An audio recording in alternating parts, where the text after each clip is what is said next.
할렐루야. 2021년 1월 29일 금요일 새벽기도 주님 앞에 올려드리십니다. 기도드리시겠습니다. 할렐루야. 감사와 찬양과 영광과 존귀와 높임을 받으시기에 합당하신 우리 아버지 하나님, 은혜와 사랑에 감사를 드립니다. 오늘도 또 새로운 한 날이 시작되었습니다. 주님 앞에 나와 예배로 시작합니다. 주님의 말씀을 사모하며 기대하며 나아가오니 성령 하나님 오셔서 우리를 이끌어 주시고 인도하여 주시고 주님의 원하시는 뜻 가운데로 온전히 인도하여 주시기를 간절히 바라고 원합니다. 인류의 본성대로 놔두지 마시고 성령님이 견책하시어서 주님이 원하시는 거룩한 삶으로 나아가는 선돌의 지체들이 다 되게 도와주시옵소서. 성령님의 능력으로 승리하는 하루가 될 수 있도록 이끌어 주시옵소서. 예수님의 이름으로 기도드리옵나이다. 아멘. 사도신경으로 신앙 고백드리겠습니다. 전능하사 천지를 만드신 하나님 아버지를 내가 믿사오며 그 외아들 우리 주 예수 그리스도를 믿사오니 이는 성령으로 잉태하사 동정녀 마리아에게 나시고 본디오 빌라도에게 고난을 받으사 십자가에 못 박혀 죽으시고 장사한 지 사흘 만에 죽은 자 가운데서 다시 살아나시며 하늘에 오르사 전능하신 하나님 우편에 앉아 계시다가 저리로서 산자와 죽은 자를 심판하러 오시리라. 성령을 믿사오며 거룩한 공회와 성도가 서로 교통하는 것과 죄를 사하여 주시는 것과 몸이 다시 사는 것과 영원히 사는 것을 믿사옵나이다. 아멘. 오늘의 찬송 475장 찬송 올려드리시겠습니다.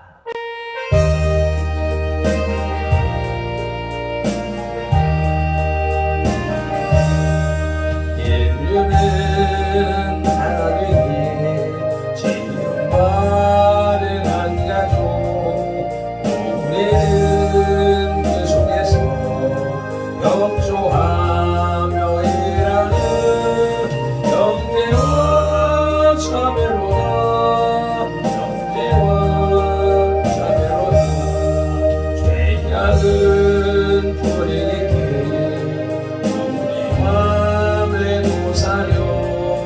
변당심 일으키며 자별을 심어서 대화를 막으련다. 대화를 막으련다. 주님은 십자가로 화해하는 분보요 불신의 이 땅 위에 믿음 사랑을 찾는 생생에 명하신다. 생생에 명하신다. 영광도 부끄럽고 함께 받는 우리니 믿음과 소망으로 튼튼하게 뭉쳐서 이 어둠 뚫고 가자. 이 어둠 뚫고 가자. 인류는 하나 되게 지음받은 한 가족 우리는 그 속에서 협조하며 일하는 형제와 자매로다. 형제와 자매로다. 죄악은 불이 깊이 우리 맘에 도사려 변당신 일으키며 자별을 싱거워서 대화를 막으렸다. 대화를 막으렸다. 주님은 십자가로 화해하는 분보요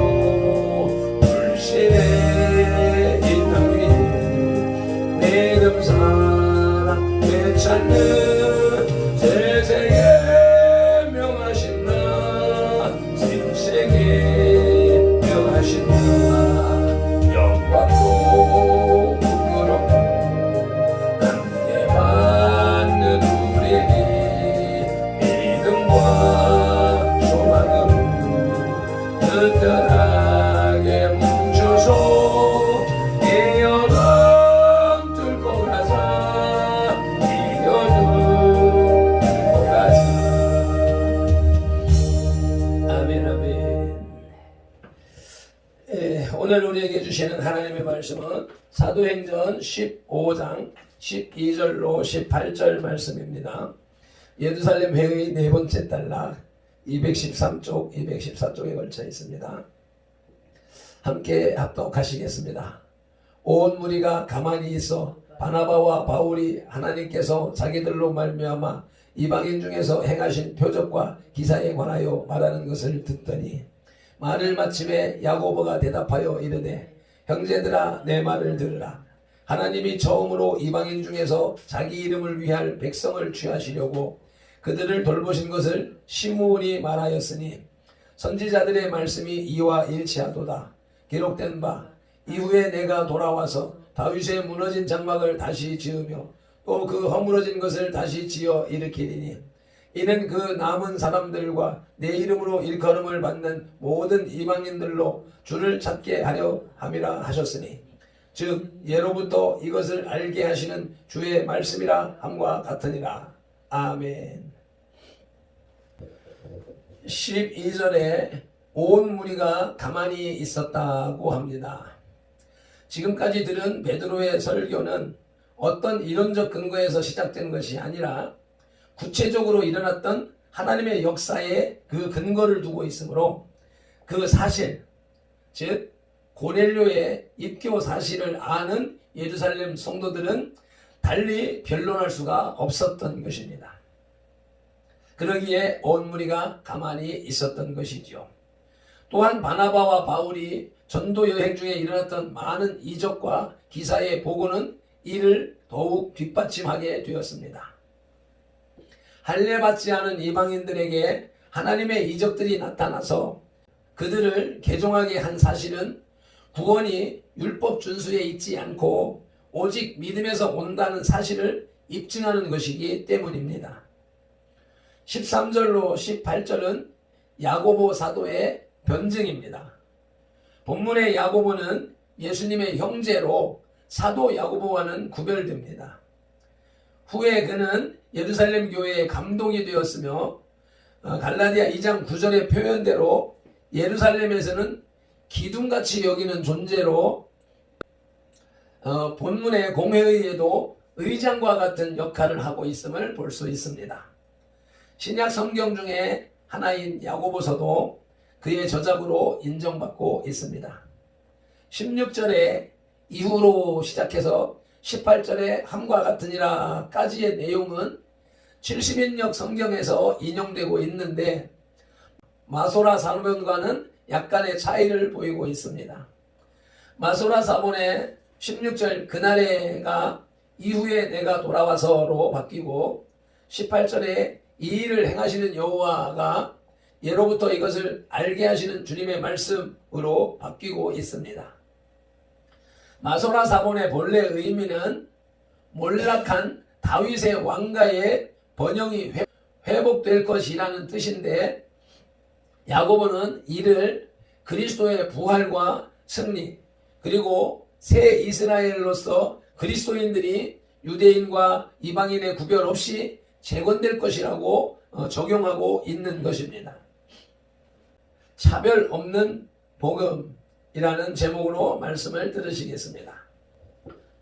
사도행전 13장 14장에 구브로와 베시디아 안디옥과 이고니온과 루스드라 지역에 걸친 바울의 제1차 전도 여행은 성공적이어서 많은 이방인들이 복음을 듣고 회개하여 예수 그리스도를 영접하게 되었습니다. 이방인들에게 복음이 전파되고 믿는 사람의 숫자가 증가하게 되자 구원의 문제에 논란이 일어났습니다. 사도행전 15장 1절 이하에서 보듯이 논쟁의 초점은 이방인들도 모세의 율법을 따라 할례를 받아야 구원을 받을 수 있는 것이 아니겠느냐라는 것이었습니다. 이 문제로 인해 복음이 전파되고 교회가 세워진 지역마다 논란이 일어나고 시끄럽게 되자 안디옥 교회는 바나바와 바울을 예루살렘 교회로 보내어 그곳의 사도들과 장로들에게 이 문제를 의논하게 하였습니다. 그리하여 예루살렘 총회가 소집되어 이방인에게도 할례의 조건 없이 구원의 문이 활짝 열려져야 한다라고 결정하게 되었습니다. 예루살렘 총회의 진행 과정을 요약해 보자면 오전에서 바리새파 성도들의 교회에 새로 들어오는 이방인들에게 할례와 율법을 지키게 하자는 안건이 상정되었습니다. 이에 베드로가 7절에서 11절까지 우리도 매지 못하던 몽에를 메우지 말자고 반대 의견을 제기합니다. 12절에서 바울과 바나바의 경과 보고 및 변론을 듣고 13절로 18절에서 야고보 사도의 성경적 근거에 의한 증언이 이어지고 있습니다. 오늘은 야고보 사도의 증언이 주된 내용이 되겠습니다. 차별 없는 복음을 결정지은 예루살렘 공회의 주된 의제는 첫째로 복음의 보편성에 관하여서입니다. 먼저 성경적 증언을 말하고 있습니다. 7절로 11절은 복음의 보편성에 대한 베드로의 변증입니다. 복음은 누구에게나 차별 없이 증거되어야 한다는 주장입니다. 이것은 신약 시대뿐만 아니라 구약 시대에도 마찬가지였습니다. 이스라엘은 다른 고대 근동 지방과는 달리 상당히 개방적인 사회였습니다. 이스라엘 백성이 되는 조건은 꼭 혈연이나 지연 등이 아니더라도 스스로 원하고 하나님을 경외하고 할례를 받기만 하면 되었습니다. 그런데 이처럼 구원이 이방인에게 개방된 데 반해 이스라엘은 적극적으로 하나님의 영광과 은혜를 선포하며 선택된 제사장 나라로서의 사명을 감당하지 못했습니다. 이 점에 대해서 바울은 로마서 11장에서 참감람나무와 돌감람나무의 비유로 설명하고 있습니다. 이스라엘의 택한 자들이 완악하게 되자 하나님은 참감람나무의 가지를 자르고 돌감람나무를 접붙이셨다는 것입니다. 이는 영원하신 하나님의 섭리와 경륜을 따라서 이방인의 충만한 숫자가 차기까지 이스라엘이 완악해질 수밖에 없었기 때문에 일어나는 일입니다. 로마서 11장 25절 말씀 읽으시겠습니다. 형제들아 너희가 스스로 지혜 있다 하면서 이 신비를 너희가 모르기를 내가 원하지 아니하노니 이 신비는 이방인의 충만한 수가 들어오기까지 이스라엘의 덜어는 우둔하게 된 것이라. 아멘. 어쨌든 이와 같이 복음은 모든 믿는 사람에게 구원을 주시는 하나님의 능력으로서 유대인과 헬라인과 모든 이방인에게 차별 없이 역사하십니다. 로마서 1장 16절입니다. 내가 복음을 부끄러워하지 아니하노니 이 복음은 모든 믿는 자에게 구원을 주시는 하나님의 능력이 됩니다. 먼저는 유대인에게요, 그리고 헬라인에게로다. 아멘. 복음의 보편성에 관하여 두 번째로는 하나님의 본성의 증언입니다. 하나님은 창조주시요 모든 것을 다스리는 통치자이십니다. 이러한 하나님의 본성으로 볼 때 하나님의 구원 역시 모든 인간에게 미칠 것은 당연한 일입니다. 로마서 3장 22절 읽으시겠습니다. 곧 예수 그리스도를 믿음으로 말미암아 모든 믿는 자에게 미치는 하나님의 의인이 차별이 없느니라. 아멘. 하나님은 이스라엘만의 하나님이 아니라 한국의 하나님이요 전 세계 인류의 하나님이 되십니다. 29절입니다. 하나님은 다만 유대인의 하나님이시냐 또한 이방인의 하나님은 아니시냐 진실로 이방인의 하나님도 되시느니라. 아멘. 그러므로 복음은 모든 인간들에게 선포되어야만 하는 하나님의 차원의 일이며 복음을 듣고 회개하고 믿는 자들에게는 예외 없이 주의 놀라우신 은총이 임하게 되는 것입니다. 이같이 우리는 복음의 보편성을 생각할 때 반드시 천지 만물의 창조주를 염두에 두어야만 복음의 의미를 제대로 이해할 수 있습니다. 예루살렘 공회의 주요 의제 두 번째로는 선교의 소명에 관하여입니다. 복음의 보편성 내지 복음의 무차별성에서 선교의 동기를 찾을 수 있습니다. 누구나 차별 없이 복음을 들을 권리가 있습니다. 이를 위해서 모든 신자들은 주변의 불신자들을 향해, 나아가 타국에 복음 듣지 못한 자들을 향해 복음을 선포해야만 합니다. 이것은 예수 그리스도의 최후의 유언으로 남기신 명령입니다. 마태복음 28장 19절로 20절입니다. 그러므로 너희는 가서 모든 민족을 제자로 삼아 아버지와 아들과 성령의 이름으로 세례를 베풀고 내가 너희에게 분부한 모든 것을 가르쳐 지키게 하라. 볼지어다 내가 세상 끝날까지 너희와 항상 함께 있으리라 하시니라. 아멘. 마가복음 16장 15절입니다. 또 이르시되 너희는 온 천하에 다니며 만민에게 복음을 전파하라. 아멘. 사도행전 1장 8절입니다. 오직 성령이 너희에게 임하시면 너희가 권능을 받고 예루살렘과 온 유대와 사마리아와 땅끝까지 이르러 내 증인이 되리라 하시니라. 아멘. 지상명령, 지극히 높은 지상명령의 대표적인 말씀으로서 요약하면 온 천하에 다니며 만민에게 복음을 전파하고 세례를 주고 말씀으로 교육시키라는 명령입니다. 복음 들을 권리가 보편적으로 모든 사람에게 있듯이 이 지고지순한 명령 또한 어느 특정한 사람에게만 주어지는 것이 아니라 모든 그리스도인들에게 보편적으로 주어졌습니다. 그러므로 모든 그리스도인들은 선교의 소명을 가져야만 합니다. 일선에 직접 뛰어든 선교사가 될 수는 없다 하더라도 가슴속에는 선교를 향한 열정이 솟아나야 하며, 그래서 선교를 위한 물질적, 정신적, 영적 도움을 아끼지 말아야 합니다.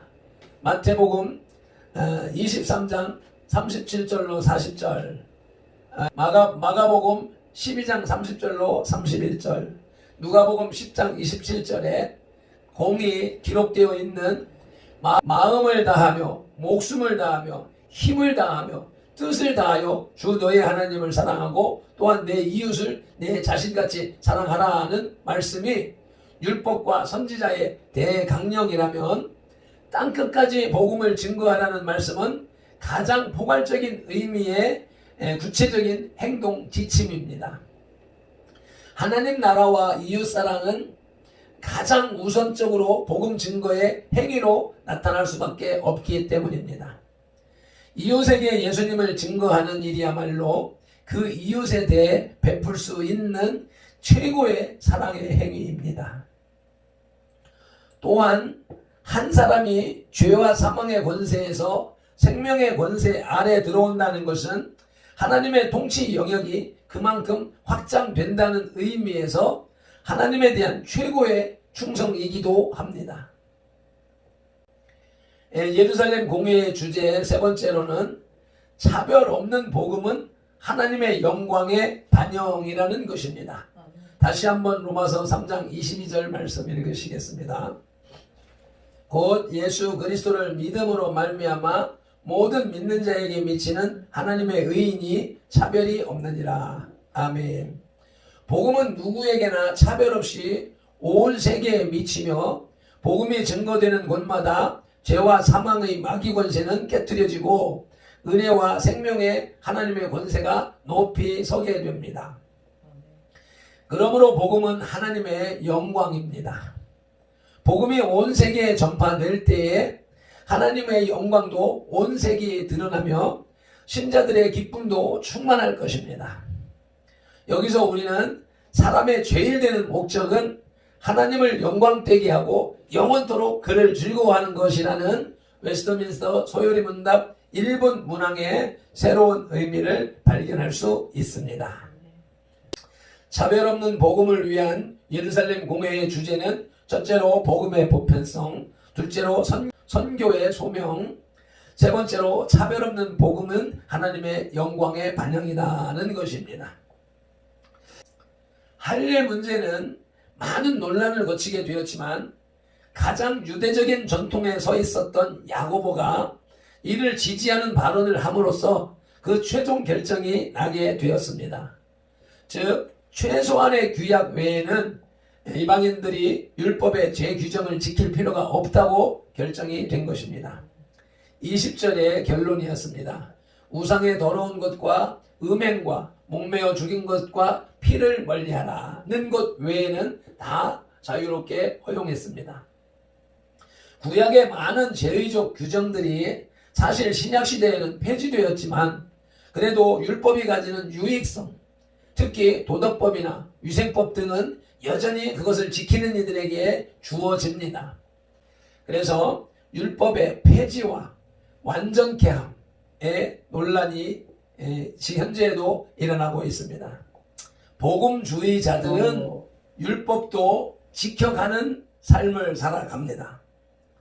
그러나 자유주의자들은 율법은 다 폐지되었기 때문에 자기 양심의 법으로 자유롭게 행할 수 있다라고 주장을 하고 있습니다.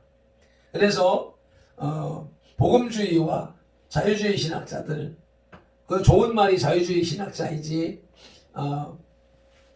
인본주의 신학자들은 율법은 다 폐지되었다라고 주장을 하고 있습니다.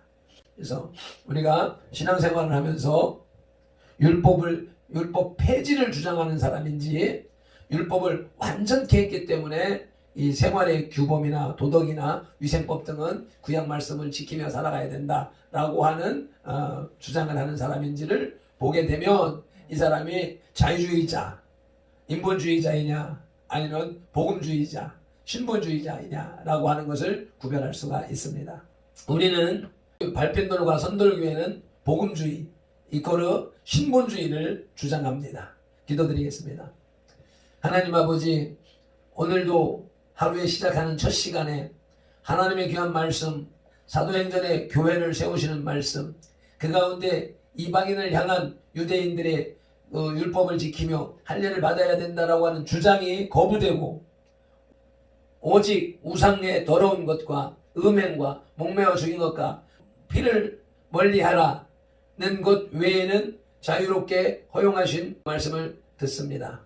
오늘도 귀한 말씀을 우리에게 주셔서 이 시대를 살아나가며 구약 제사의 동물 제사의 미완을 완성하시기 위하여서 예수 그리스도께서 직접 피를 흘리시고 하늘성소의 보좌에 그 피를 뿌리심으로 모든 인류의 구원이 완성되었음을, 그래서 제의적인 구원의 요소가 예수 그리스도로 완성된 것이지 우리들의 도덕법이나 위생법이나 하나님께서 이 세상을 살아나가는 데 주신 질서의 율법은 지금도 유효함을 믿습니다.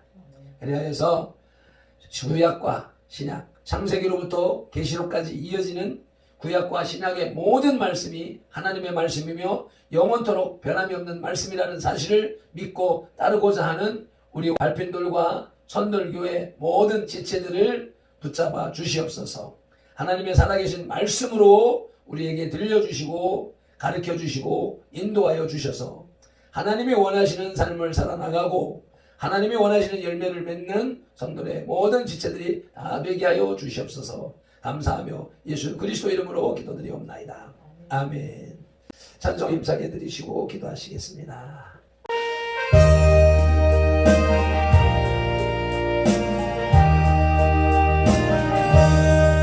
인류는 하나 되기에 지음받은 한 가족, 우리는 그 속에서 협조하며 일하는 형제와 자매보다 형제와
감상하며 기도로 나가십니다. 주여